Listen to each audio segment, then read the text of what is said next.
공군 부사관 성추행 피해 사망 사건으로 지금까지 입건된 피의자 10여 명 가운데 부실 수사 의혹을 받는 군사경찰은 단 한 명도 포함되지 않은 것으로 나타났습니다. 조사본부의 제 식구 감싸기란 비판이 나오고 있는데 특히 군사경찰은 초기 수사에서 가해자의 위험 문자를 사과로 인식했던 것으로 나타났습니다. 김문경 기자입니다.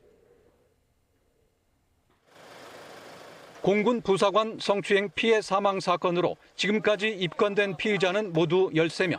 가해자 장모 중사와 2차 가해 혐의자, 부실 수사 의혹을 받는 군 검사 등입니다. 하지만 사건 초기 수사를 담당했던 군사경찰은 한 명도 포함되지 않았습니다. 이들을 조사했던 국방부 조사본부는 부실 수사 의혹을 확인했지만 사법 처리할 만한 사항인지 아직 수사 중이라고 밝혔습니다. 군사경찰은 초기 수사에서 가해자인 장 중사가 피해자인 이모 중사에 보낸 용서를 안 하면 죽어버리겠다는 등의 메시지를 사과로 판단한 것으로 드러났습니다. 군사경찰과 마찬가지로 부실 수사 의혹을 받는 군 검사를 입건해 조사 중인 국방부 검찰단과는 다른 입장인데 일각에선 조사본부가 제 식구를 감싸는 게 아니냐는 지적도 나옵니다.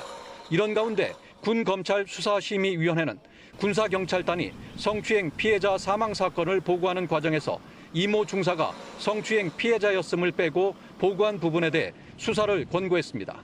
또 숨진 이모 중사를 1년 전 강제추행한 혐의를 받고 있는 윤모 준이를 기소할 것을 의결했지만 이 중사의 신상 유포 등 2차 가해 혐의를 받고 있는 15비행단 간부 2명에 대한 판단은 뒤로 미뤘습니다.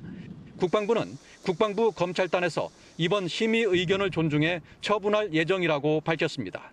YTN 김문경입니다.